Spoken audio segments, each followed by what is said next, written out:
भगवान जब अवतरित होते हैं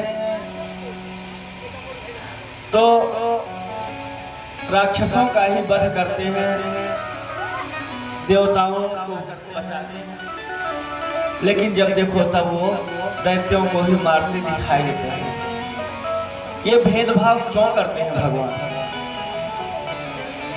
ये तो एक पक्षपात ही हुआ और दूसरे का तिरस्कार करो। फिर भी भगवान को हम समदर्शी कहते हैं। अगर वो समदर्शी हैं तो पक्षपाती क्यों है, और यदि पक्षपाती है तो समदर्शी कैसे है? स्वामी सुखदेव जी बहुत प्रसन्न हुए। उन्होंने कहा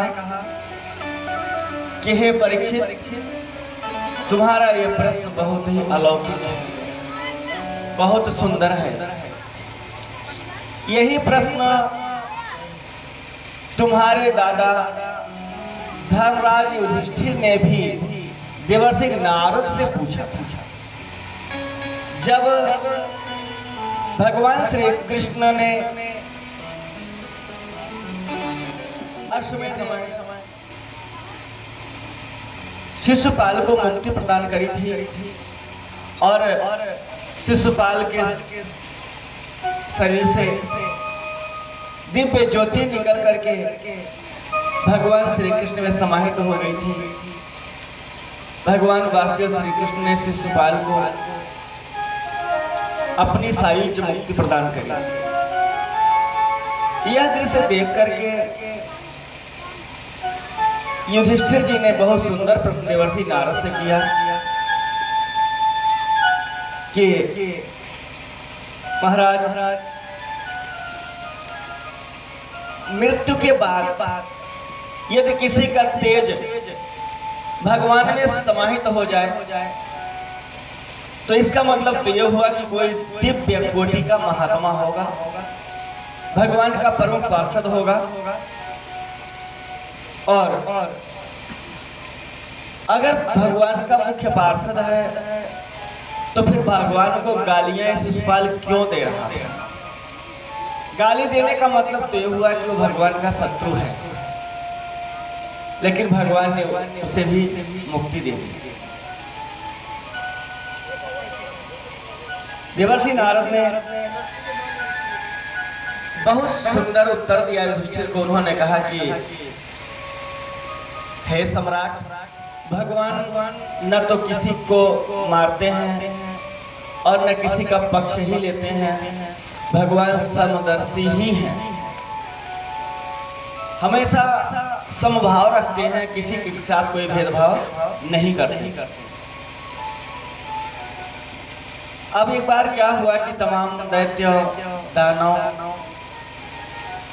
भगवान वासुदेव श्री कृष्ण के पास आए और उन सबने निवेदन किया कि नाथ, हमारे ही कारण आप धराधाम पर आते हो, और अगर हम ना हो तो आपकी पूजा नहीं होगी। भगवान ने कहा, वो कैसे? दानवों ने कहा, प्रभु रावण ना होता तो राम को कौन पूछता? रावण आया, रावण ने धराधाम को प्रताड़ित किया, पीड़ित किया।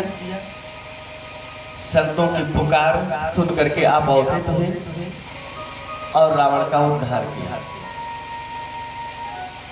हे नाथ, हिरण्याक्ष कश्यप ना होते भगवान नृसिंह को कौन जानता? 12 भगवान को कौन जानता? हे नाथ, हमारे ही कारण लोग आपका सम्मान करते हैं, आपका आदर करते हैं, आपकी घर घर पूजा होती है। तो भगवान ने कहा, तो फिर चाहते क्या हो? तो उन दानवों ने बड़ी सुंदर बात कही कि नाथ, हम तो यही चाहते हैं कि हमारा भी कल्याण हो, हमारा भी आपके द्वारा उद्धार हो, मुक्ति मिले। भाई आप आके मेरे लिए हो और मेरे ही कारण आपका संसार में सम्मान होता है, तो फिर मेरे साथ भेदभाव क्यों? तो भगवान जी ने कहा, ठीक है, तो करो ना मेरी पूजा, मेरा नाम संकीर्तन करो, मेरा जाप करो। तुम्हें भी कल्याण करूंगा, तुमको भी मुक्ति प्रदान करूंगा। दैत्य ने कहा हम आपकी पूजा तो कर ही नहीं सकते। क्यों? कि हो ही भजन न तो तामस देहा, इस तामसी शरीर से भजन पूजन हो ही नहीं सकता है, तो हम आपका पूजन तो कर नहीं सकते, आपका नाम ले नहीं सकते। तो भगवान ने कहा कर क्या सकते हो? दैत्य ने कहा हम आपको गाली दे सकते हैं, आपसे युद्ध कर सकते हैं, झगड़ा कर सकते हैं और कुछ नहीं कर सकते। अब सोचो, दैत्यों ने भगवान से कहा कि हम झगड़ा करेंगे, आपको गाली देंगे। भगवान ने कहा ठीक है, तुम्हारा कल्याण होगा, लेकिन गालियां भी देना तो नंबर 1 की देना, शत्रुता करना तो नंबर 1 की करना, अच्छे तरीके से शत्रुता निभाना, इसी में तुम्हारा कल्याण होगा।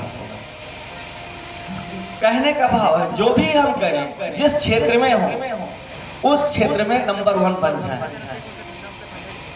ये नहीं कि कभी आगे तो कभी पीछे, कभी पीछे तो कभी आगे, ऐसे नहीं। पढ़ाई के क्षेत्र में है तो नंबर 1 हम कुछ हासिल करके रहेंगे। कोई कार्य ना तो छोटा होता है ना तो कोई बड़ा होता है। जूता बनाने वाला मोची अगर सोचे कि मैं इतना घृणित काम करता हूँ, मैं जूता बनाता हूँ, तो जरा सोचो संसार की क्या दशा होगी। जूता बनाना बंद कर देगा। संसार के तमाम लोग नंगे पैर चलने के लिए विवश हो जाएंगे, उनके पैरों में कंकड़ कांटे चुभेंगे।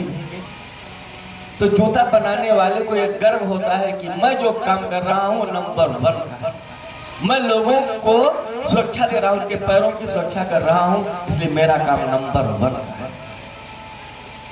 कपड़ा सिलने वाला दर्जी भी अपने कार्य में गर्व अनुभव करता है, इसलिए आज हम इस तरीके से दिखाई देते हैं। और अगर दर्जी ना होते, कपड़ा न सिला जाता तो हम किस हाल में होते, कल्पना कीजिए। कचरा उठाने वाला भी अपने कार्य में गर्व का अनुभव करता है, नंबर 1 करता है कि मैं अगर ना होता तो पूरे संसार में गंदगी का ढेर लग जाता है, मैं हूं इसलिए संसार खूबसूरत दिखाई देता है। अच्छे से अच्छे हम गंदगी फैलाते हैं और वो सफाई करने वाले बेचारे वो एक एक तिनका उठा करके साफ करते हैं, वो भी नंबर 1। तो हम नंबर 1 बने, जिस भी क्षेत्र में हो, संगीत के क्षेत्र में हो तो नंबर 1। लोग पूछेंगे, आज जो आपसे कतराते हैं वही आपको गूगल पर सर्च करेंगे, ऐसा काम करके जाओ। जो आपसे मुंह नहीं, सीधे मुंह बात नहीं करना चाहते, आपके अच्छे कार्य, आपके लगन को देख करके वही आपकी वाह वाह करेंगे। और दूसरी बात, जो कोई भी प्राणी आपकी झूठी प्रशंसा करता है, आपके मुख पर केवल वाह वाह करता है, वही आपको तबाह भी कर सकता है।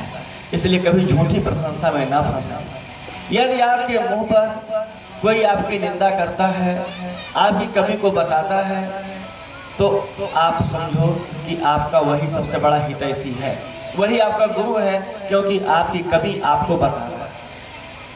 और हम ये सदैव ध्यान रखें, किसी की कमी को उसके सामने कहें, अच्छाइयों को सबके सामने कहें। अगर अच्छाई है तो सारे संसार में बताएं फला व्यक्ति बहुत अच्छा है, बहुत बढ़िया है, बहुत बढ़िया।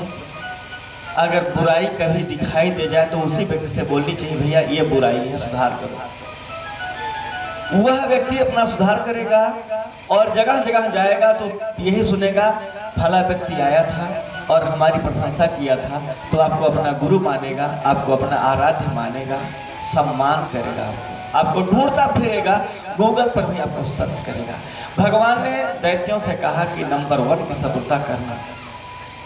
भगवान बिल्कुल भी नहीं ध्यान देते कि कौन गाली दे रहा है, कौन प्रशंसा कर रहा है। भगवान कहते हैं मेरा नाम तो जप रहा है। और एक अच्छी सी बात बताऊं, जो आपसे मित्रवत व्यवहार करते हैं, जो आपके अपने सगे संबंधी हैं, वो आपको भूल सकते हैं। जिम्मेदारी का बोझ इतना ज्यादा है कि हो सकता है आपको भूल जाएं कुछ दिनों बाद, लेकिन जो शत्रु होते हैं वो कभी नहीं भूलते। जो आपको अपना शत्रु मानते हैं वो रात दिन आपको याद करते रहेंगे, फलाने हमको गाली दी थी, इनसे हमारी शत्रुता है। यानी वो आपका ज्यादा नाम जपेंगे, लोगों से बताएंगे, दूर दूर बताएंगे कि वह व्यक्ति बहुत गलत है और हमारा अपमान किया था, ये कर दिया था हमारे साथ, वो कर दिया था।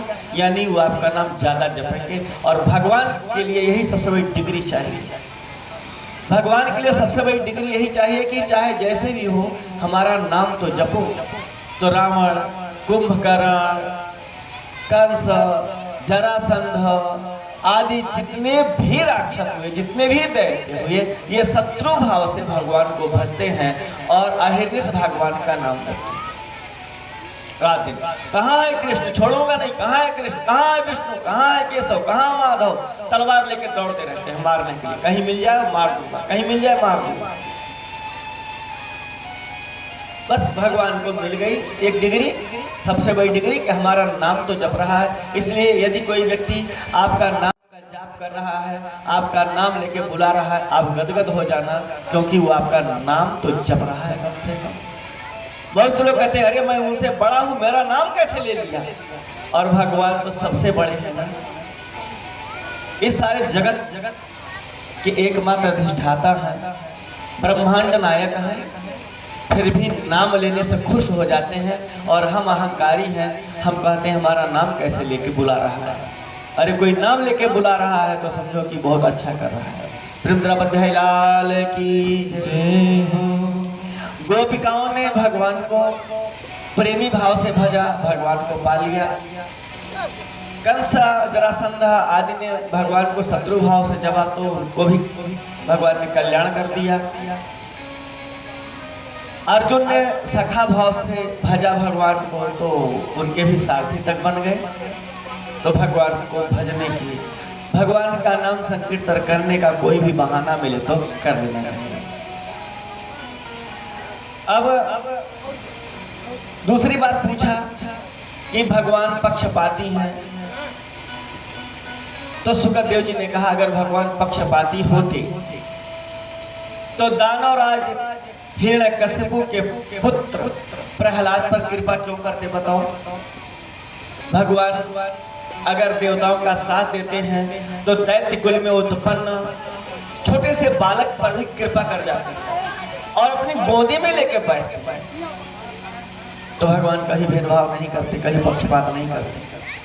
ये तो साधारण मनुष्य करता है कि उनसे हमारी शत्रुता है तो उनके नन्हे नन्हे बच्चों से भी शत्रुता है। नहीं चाहिए ऐसी लोगों की दोस्ती। लेकिन यहाँ भगवान कहते हैं कोई बात नहीं है, उसके कुल में कोई भी हो, अगर मेरा नाम जप रहा है भक्ति भाव से तो उसको उस रूप में मिलूंगा, और शत्रु भाव से जप रहा है तो उस रूप से मिलूंगा। तो जिस रूप से हम भगवान को भजते हैं, भगवान उसी रूप से हमको मिलते हैं और हमारा कल्याण करते हैं। जैसे इतनी बात का बताया तो बड़े खुश हो गए परीक्षित। उन्होंने कहा भगवान अब कृपा करके आप ये बताओ कि जब भगवान नारायण श्री हरि ने हिरण्याक्ष का उद्धार किया तो उसका एक भाई हिरण्यकशिपु था, फिर उसको मुक्ति कैसे मिली। हे नाथ, हे गुरुदेव, कृपा करके आप हमें ये सुंदर सा आख्यान सुनाए। स्वामी सुखदेव जी कथा सुनाते हुए कहते हैं कि हे राजन, जब हिरण्याक्ष का उद्धार हुआ तो हिरण्यकशिपु से तो जीत सकता नहीं हूँ, परास्त कर सकता नहीं हूँ, इसलिए अमृत का वरदान अगर मुझे मिल जाए तो मैं विष्णु से विजय प्राप्त कर पाऊंगा। अब वो तपस्या करने के लिए चला गया और भगवान ब्रह्मा जी को प्रसन्न किया। भगवान ब्रह्मा जी गदगद हुए, प्रसन्न हुए। आना तो नहीं चाहते थे वरदान देने के लिए, लेकिन इतनी घोर तपस्या किया था हिरण्यकशिपु ने कि विवश होकर ब्रह्मा जी को आना पड़ा। ब्रह्मा जी ने कहा वत्स वरदान मांगो। हिरण्यकशिपु ने कहा एक का वरदान चाहिए महाराज, हमको अमर करो। ब्रह्मा जी ने कहा अमर हम ही नहीं है, तुमको कैसे बना सकते हैं, कुछ और मांगो। अब जो देवता लोग होते हैं ना, अगर उनसे कुछ मांगा जाए और नहीं दे पाते हैं तो सोचते हैं इसके बदले में ढेर सारा दे दूं। अब ब्रह्मा जी ने कहा जो मांगोगे वो दे दूंगा, केवल अमृत का वरदान नहीं दे पाऊंगा। हिरण्यकशिपु ने कहा ठीक है महाराज, कोई बात नहीं है, आप तो हमें वरदानों में जो है जो मांगूंगा वो देना पड़ेगा। बोले हाँ जो मांगोगे दूंगा। हिरण्यकशिपु ने कहा देखो महाराज, न मैं रात में मरूं न मैं दिन में मरूं, न घर के बाहर मरूं न घर के भीतर मरूं, और न आकाश में मरूं न पाताल में मरूं। हे नाथ, दूसरी बात, किसी अस्त्र शस्त्र से मेरी मृत्यु ना हो, और हे प्रभु आपने जितने जीव बनाए हैं उन किसी भी प्राणियों से मेरी मृत्यु ना हो। और इसके बाद एक और वरदान चाहिए महाराज, 12 महीने आपने बनाए हुए हैं, उन 12 महीनों में से किसी महीने मेरी मृत्यु ना हो। अरे ब्रह्मा जी ने कहा बस कर, बहुत वरदान मांग लिया। ताके में दुर्लभाम पुंसा यान वृणी सेवरा तथापि वितराम्यंगवरान यद्यपि दुर्लभान। ब्रह्मा जी ने कहा अरे हिरण्यकश्यपु, तुमने जो वरदान मांगा है यद्यपि बड़ा दुर्लभ है, आसानी से किसी को दिया नहीं जा सकता, लेकिन तूने इतनी कठोर साधना मेरी की है, इसलिए मैं तुझे ये सारे वरदान देता हूं। वरदान पाकर के हिरण्यकश्यपु ने अपने आप को अजर अमर मान लिया, अब तो मेरी मृत्यु नहीं है। ब्रह्मा जी ने हमको अनायास ही अमृत तो प्रदान कर दिया। अब वो लगा अत्याचार करने, लोगों को परेशान करने, इंद्रलोक पर आक्रमण किया और उसका आधिपत्य हो गया इंद्रलोक पर, वहां का राजा बन गया। उसका अत्याचार दिनों दिन बढ़ता जा रहा था। उसके एक पुत्र भी है, नाम है प्रहलाद। प्रहलाद, आह्लाद, संह्लाद, हलाद, ऐसे ही उसके 4 पुत्र हैं, जिनमें से प्रहलाद सबसे छोटे हैं और उत्तम स्वभाव वाले हैं, भगवान के प्रिय भक्त हैं। आज प्रहलाद 5 साल के हो गए। हिरण्यकश्यपु ने अपने गुरु जी को बुलाया, महाराज इनकी शिक्षा दीक्षा का प्रबंध किया जाए।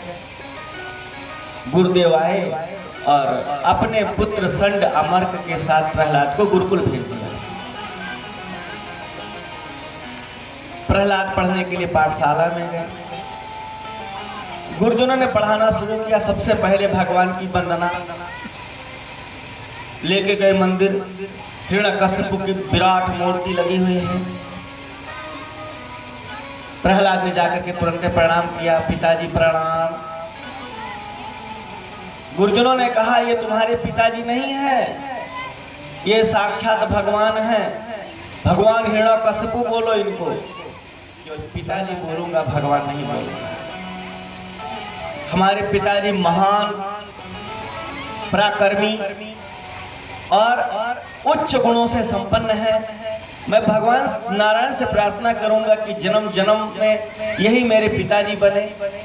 पिता के रूप में मैं स्वीकार करूंगा, लेकिन भगवान के रूप में स्वीकार नहीं करूंगा। गुरुजनों ने बहुत समझाया कि देखो सब इनकी पूजा करते हैं, यज्ञ करते हैं इन्हीं के नाम से।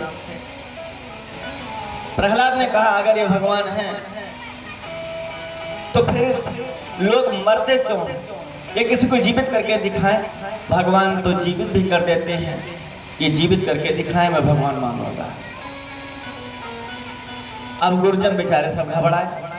गुरुजनों ने कहा कि ठीक है, जो तुम्हारी इच्छा में आए सो करो, लेकिन जब तुम्हारे पिताजी महाराज आएंगे तो वही उनको सुनाना जो हमने पढ़ाया है। एक दिन पिताजी का आगमन हुआ। एकदा सुरराट पुत्रम अंकम आरोप्य पांडव पाप रक्ष कथ्यतामुवत्स मन्यते साधु यद भवा। और एक दिन हिरण्यकश्यपु जी पाठशाला आए, अपने बेटे को गोदी में बिठाया। एकदा सुरराट दानवराज सम्राट हिरण्यकश्यपु ने अपने पुत्र को गोदी में बिठाया और पूछा बड़े प्रेम से, बेटा एक बात बताओ, गुरुजी ने तुमको क्या पढ़ाया है? जो सबसे बढ़िया पाठ पढ़े हो वो मुझे सुनाओ। प्रहलाद बड़ा गदगद हुआ। अब गुरुजी को देखता है, गुरुजी अब बताओ, आपने कहा था कि जो मैंने पढ़ाया वो सुनाना, और हमारे पिताजी कह रहे हैं जो सबसे बढ़िया पाठ हो वो सुनाना। अब आप तो पता नहीं क्या क्या पढ़ा देते हो।